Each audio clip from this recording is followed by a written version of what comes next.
Start कर रहे हैं मॉडर्न फिज़िक्स। अभी मॉडर्न फिज़िक्स होती क्या है, मॉडर्न फिज़िक्स पर जाने से पहले हमें थोड़ा सा आइडिया होना चाहिए कि फ़िज़िक्स हमारे पास विथ रिस्पेक्ट टू टाइमलाइन अगर देखें, ठीक है, विथ रिस्पेक्ट टू टाइमलाइन,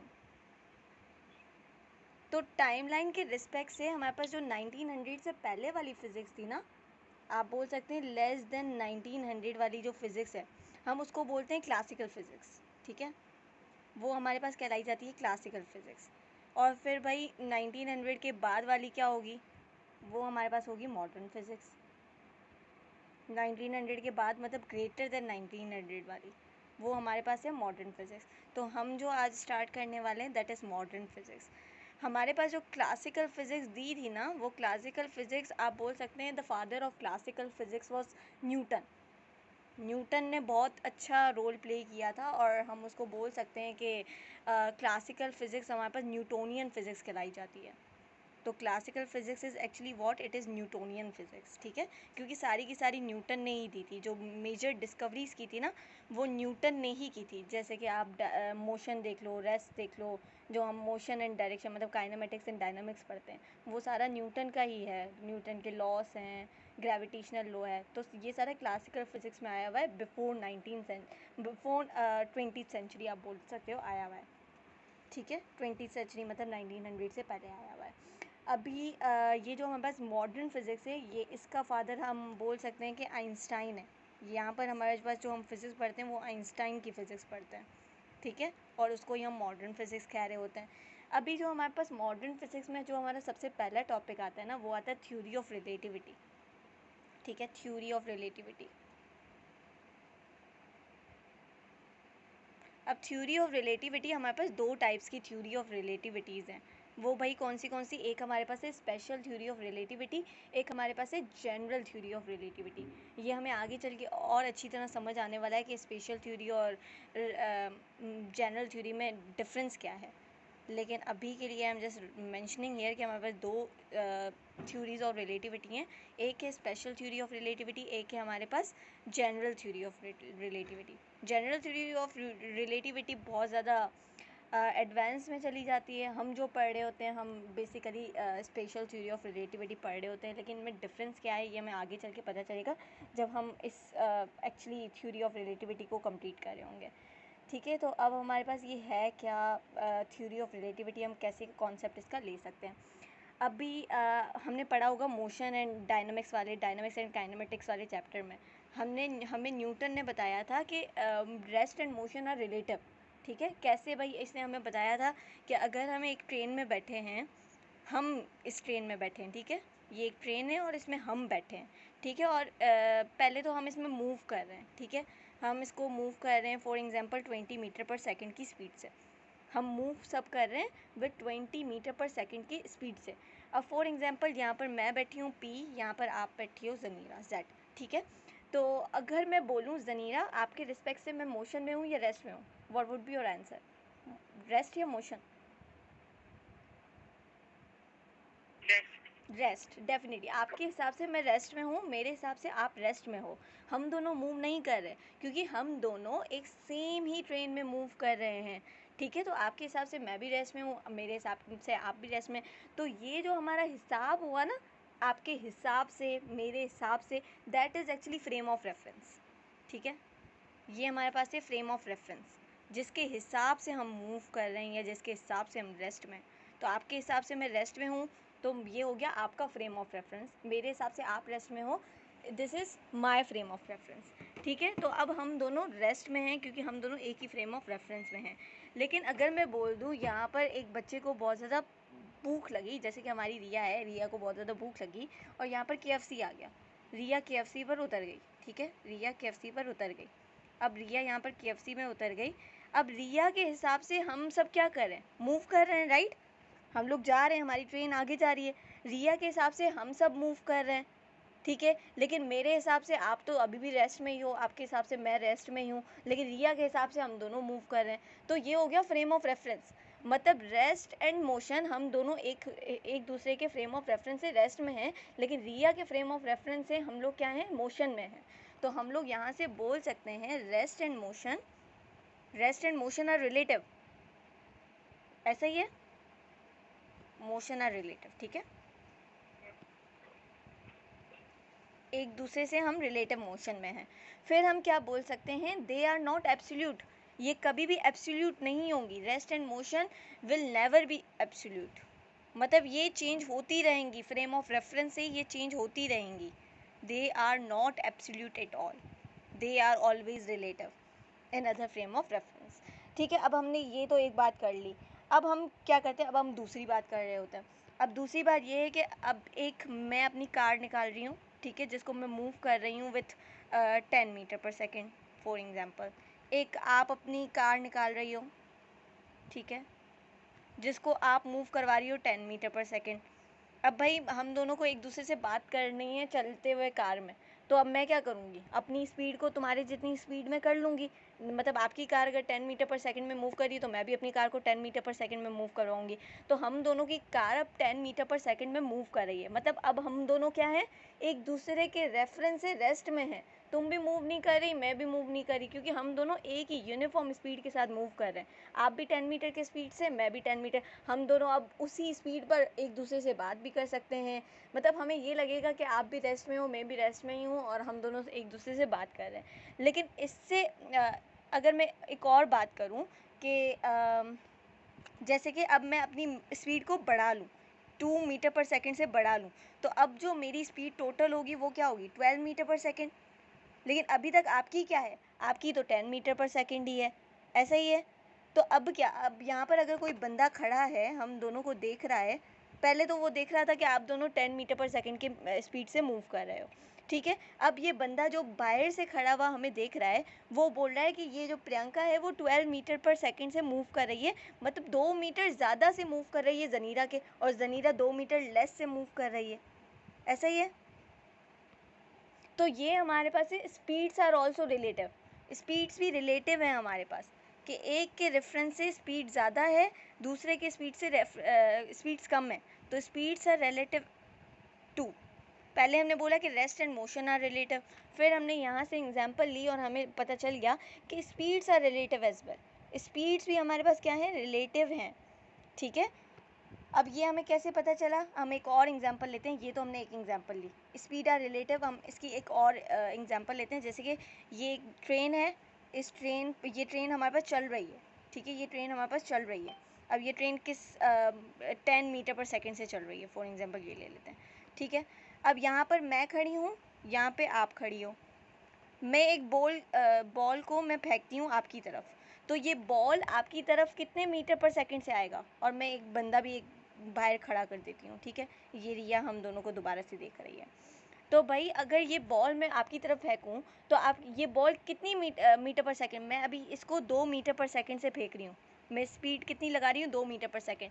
अब भाई पहले तो आप कितना फोर्स फील करोगी, आप बोलोगी कि ये बॉल आपकी तरफ कितने मीटर पर सेकंड से आ रहा है, 2 मीटर पर सेकंड से आ रहा है, क्योंकि हम दोनों रेस्ट में हैं एक दूसरे के फ्रेम ऑफ रेफरेंस से, हम दोनों रेस्ट में, तो आप बोलोगी yes this ball is coming towards me at 2 metre per second, और मैं भी बोलूँगी हाँ मैं 2 मीटर पर सेकंड से ही फेंक रही हूँ। लेकिन ये जो बाहर बंदा खड़ा है उसके हिसाब से तो ये ट्रेन मूव भी कर रही है 10 मीटर पर सेकंड से, और बॉल मैं जब फेंक रही हूँ 2 मीटर पर सेकंड से, तो वो बोलेगी जो मैंने बॉल फेंकी वो मैंने 2 मीटर पर सेकंड से नहीं फेंकी, वो मैंने 12 मीटर पर सेकंड से फेंकी है, क्योंकि 10 मीटर वो चल रही है ट्रेन, और 2 मीटर पर सेकंड से फोर्स लगा के मैंने बॉल फेंकी है, तो टोटल 12 मीटर पर सेकंड की स्पीड हो गई है बॉल की, ठीक है।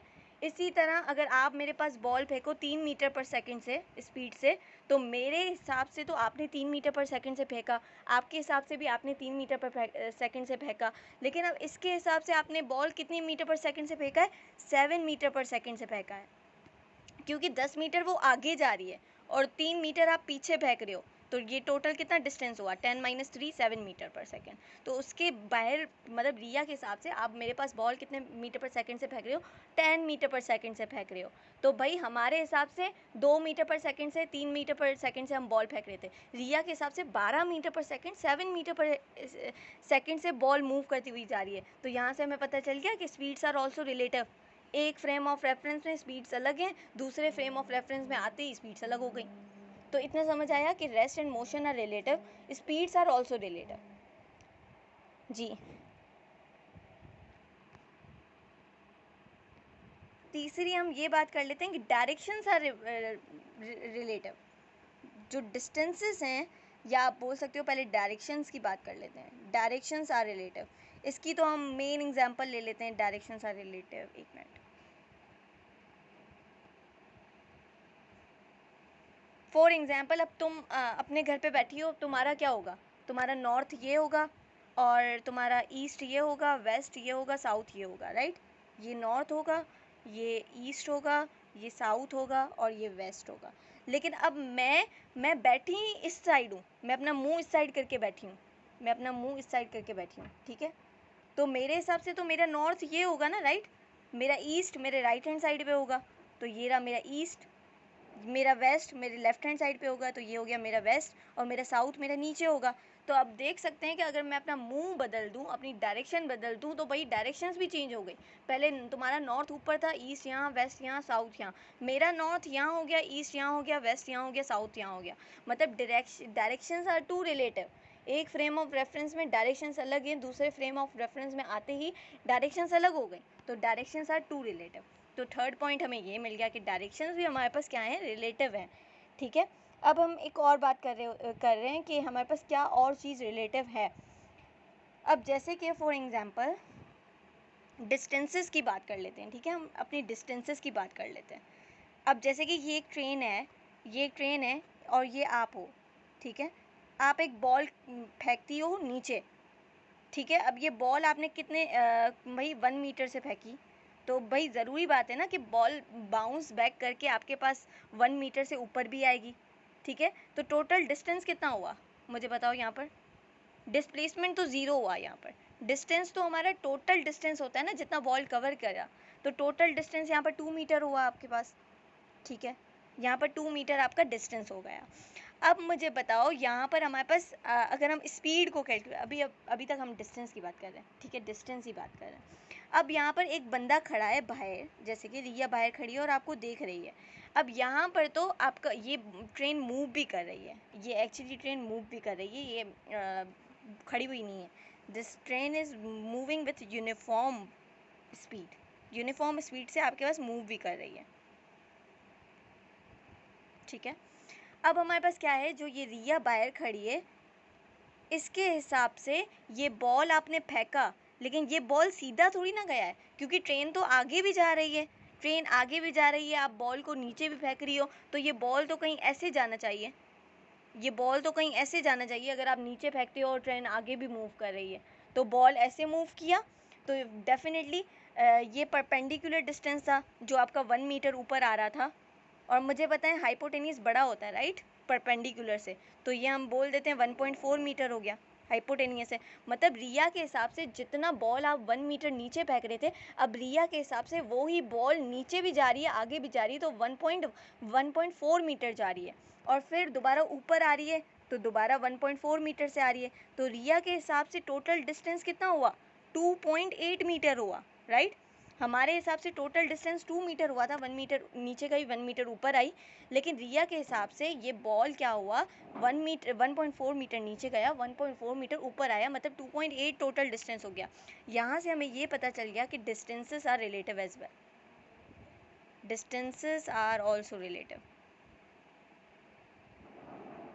डिस्टेंसेस भी हमारे पास रिलेटिव हो गई, ठीक है?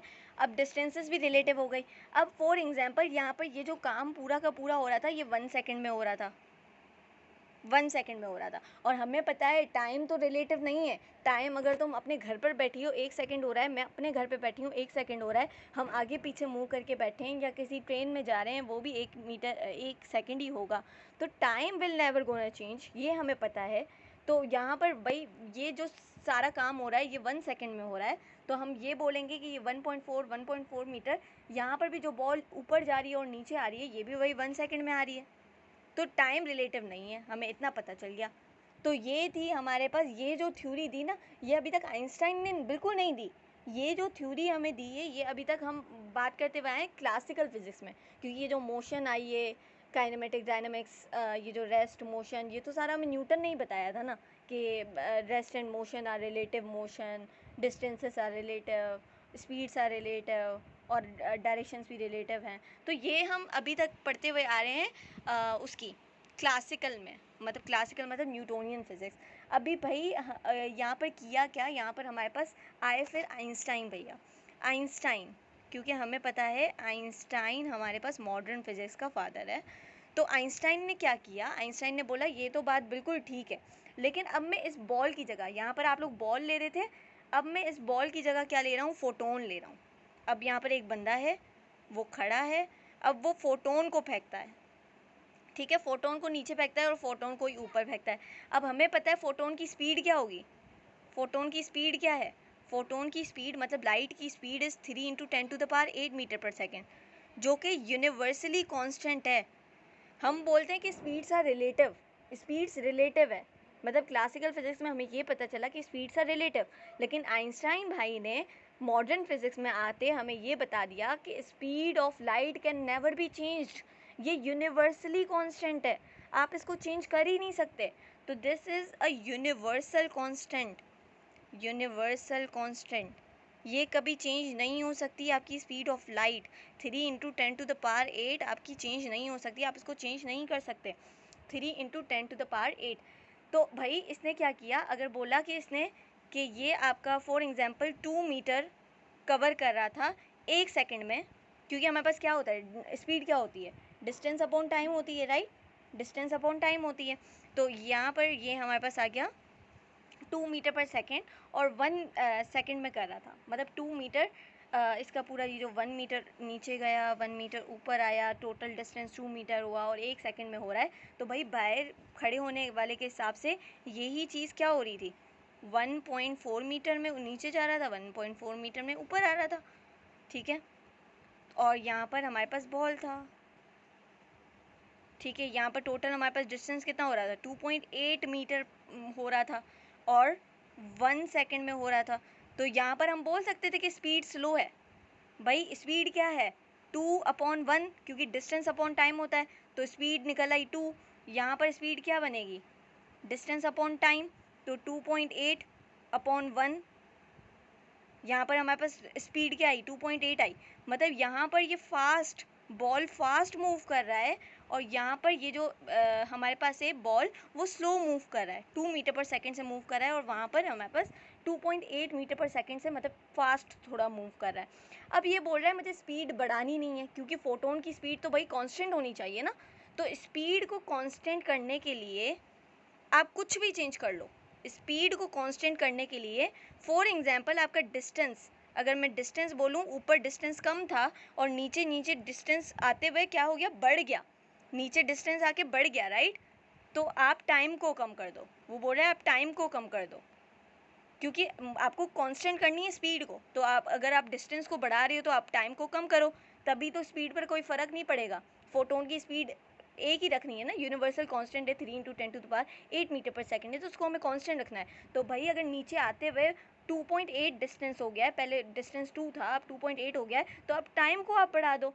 फॉर एग्जाम्पल यहाँ पर टाइम हम कम कर लेते हैं, और टाइम हम कम, पहले 1 सेकेंड था, अब हम इसको 0.8 सेकेंड कर लेते हैं। तो 0.8 सेकेंड रखते ही मेरे पास स्पीड दोबारा सेम हो जाएगी, 2 हो जाएगी, राइट। तो इसलिए इसने बोला कि स्पीड को सेम करने के लिए आप टाइम को भी कम ज़्यादा कर सकते हो, टाइम को भी कम ज़्यादा कर सकते हो। अब ऊपर वाले के हिसाब से टाइम क्या था, 1 सेकेंड था, नीचे वाले के हिसाब से टाइम कितना हो गया, नीचे वाले के हिसाब से आपका टाइम हो गया है 0.8 सेकेंड। तो भाई टाइम भी आप यहाँ से बोल सकते हो इज़ रिलेटिव।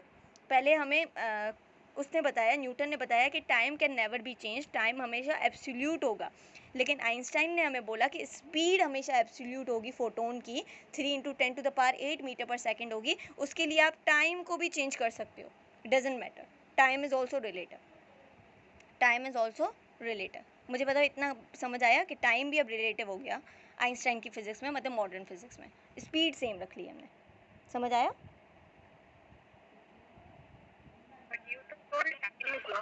हाँ जी,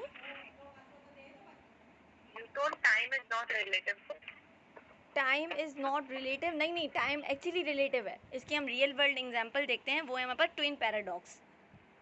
ट्विन पैराडॉक्स, ट्विन पैराडॉक्स भाई क्या होता है ट्विन पैराडॉक्स, ये इसकी रियल वर्ल्ड एग्जांपल है।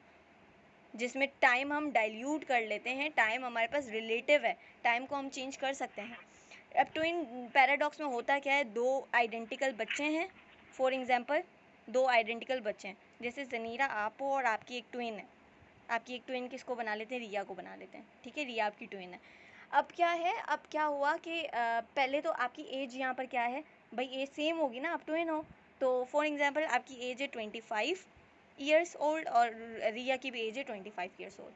अब रिया क्या गई, आपने एक टाइम पकड़ा दिया, एक टाइम होता है ना क्लॉक, जिसमें टाइम को नोट कर रहे होते हो कि टाइम कितना बीता, टाइम कितना नहीं बीता, ये आपने भी टाइम पकड़ लिया, ये इसने भी टाइम पकड़ लिया, टाइम क्लॉक, ठीक है। अब ये टाइम क्लॉक पकड़ के, क्योंकि रिया बहुत ज़्यादा होशियार थी, तो रिया हमारे पास एस्ट्रोनॉट बन गई, ये हमारे पास एस्ट्रोनॉट बन गई, ठीक है। एस्ट्रोनॉट बनते ही वो क्या, स्पेस में चली गई, स्पेस में चली गई, ठीक है, और यहाँ पर आप बैठी रही, पढ़ती रही, ठीक है। अब ये यहाँ पर रिया जब स्पेस में चली गई, उसने अपने 5 साल 5 ईयर्स यहाँ पर बिताए।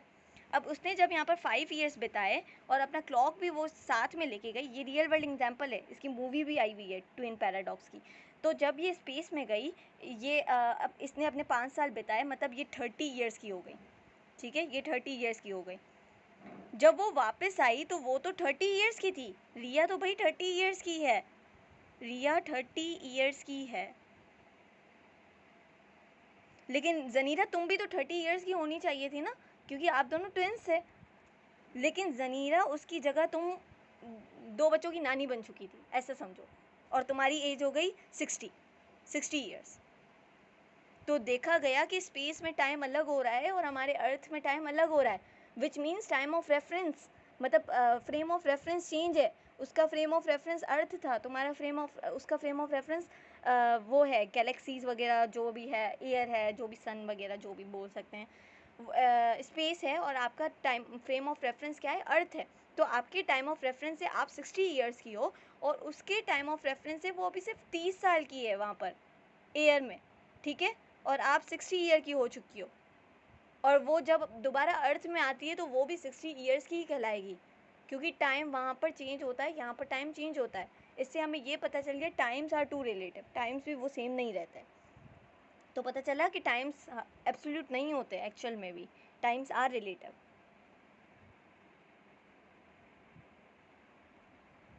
अब ये तो हमने थ्योरी ऑफ रिलेटिविटी समझने के लिए हमने बहुत ज़्यादा मेहनत की और थ्योरी ऑफ रिलेटिविटी समझ ली।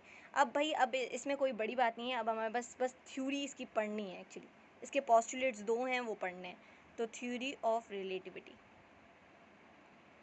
अब जो हमारे बुक में जो इतनी बड़ी कहानी लिखी हुई है, हम बस वो थोड़ा सा पढ़ लेते हैं। 2 पोस्टुलेट्स इसके आए। फर्स्ट पोस्टुलेट ये था कि हमारे पास laws of physics are valid in a frame of reference. जो भी आप लॉज लगाओगे फिज़िक्स के, वो वैलिड होंगे, वो वैलिड होंगे किस में, इन अ फ्रेम ऑफ रेफरेंस, एक फ्रेम ऑफ रेफरेंस में वो हमेशा वैलिड होंगे। फ्रेम ऑफ रेफरेंस, जैसे कि हम दोनों ट्रेन में बैठे हैं तो हम दोनों एक दूसरे के हिसाब से रेस्ट में हैं, और अगर मूव भी कर रहे होंगे तो एक दूसरे के हिसाब से मूव कर रहे हैं, तुम भी मूव कर रही हो, मैं भी मूव कर रही हूँ, तुम भी रेस्ट में हो, मैं भी रेस्ट में हूँ। लेकिन वो ही चीज़ें are relative, but is relative in another frame of reference. लेकिन वो ही रिलेटिव होगी चीज़ें जब हमारे पास दूसरा फ्रेम ऑफ रेफरेंस आएगा, इन different frame of reference.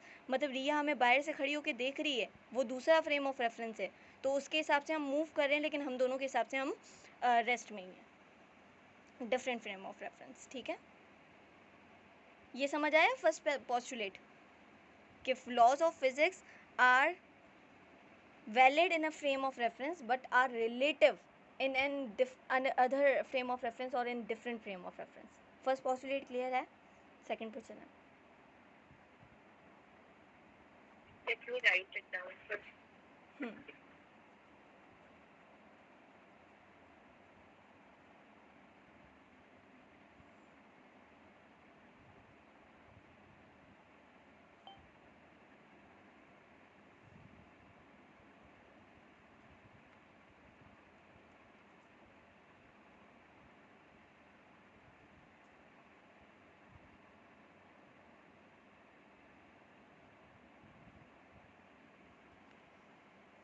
Done.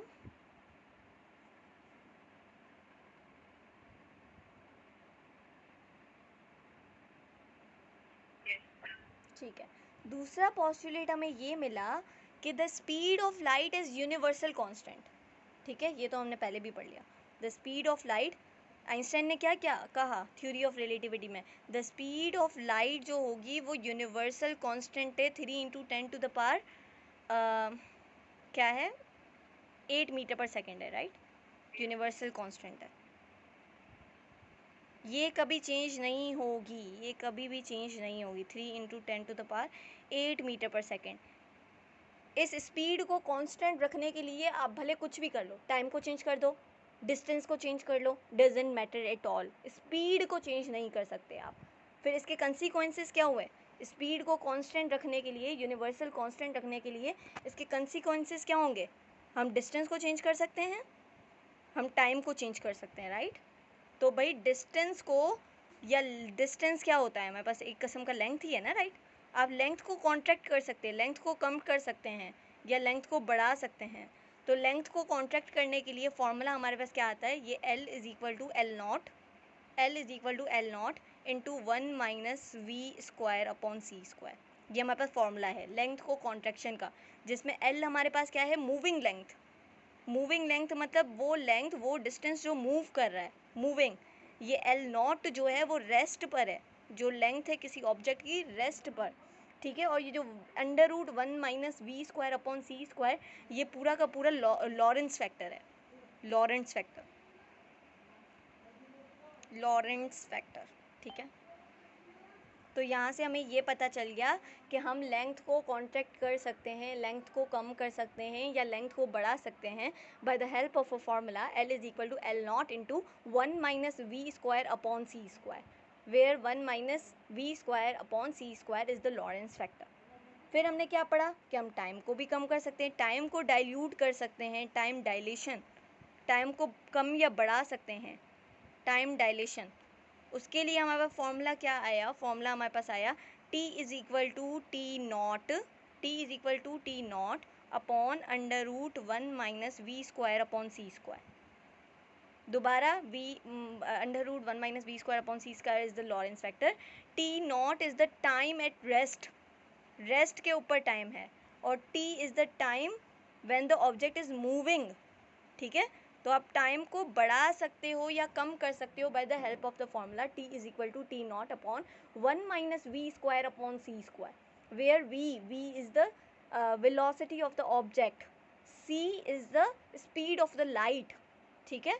तो ये हो गया हमारे पास लॉरेंस फैक्टर। आप लेंथ को भी कम कर सकते हो, लेंथ को भी बढ़ा सकते हो, टाइम को भी कम कर, ये एक्चुअली क्या है, कंसिक्वेंसेस हैं स्पीड को कांस्टेंट रखने के लिए। एक स्पीड को कांस्टेंट रखने के लिए आप बढ़ा सकते हो टाइम को और लेंथ को कम कर सकते हो।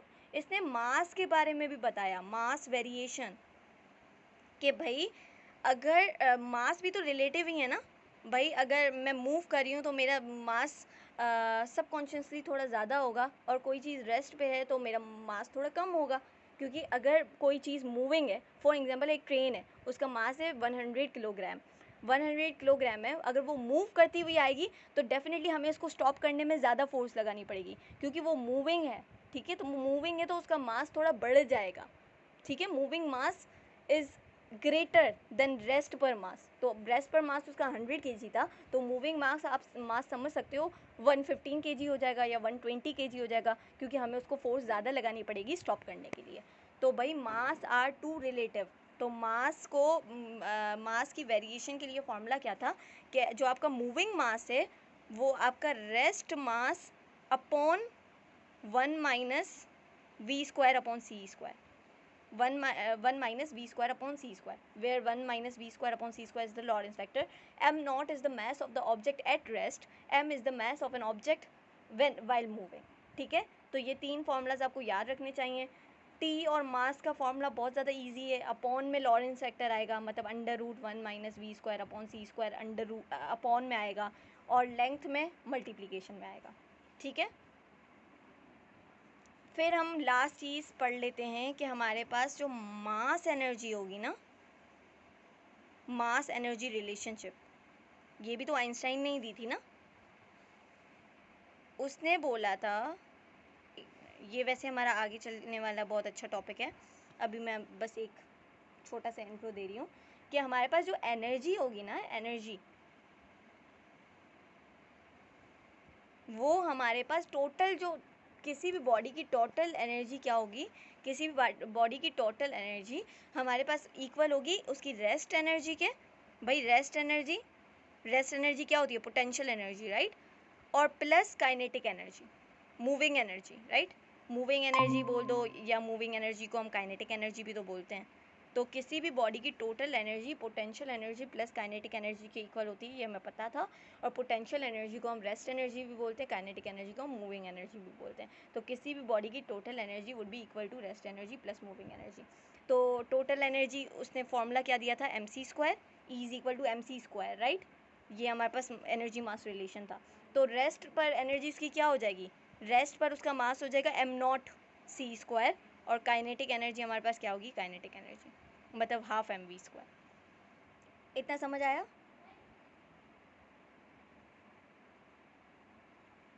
wait, let me write it down.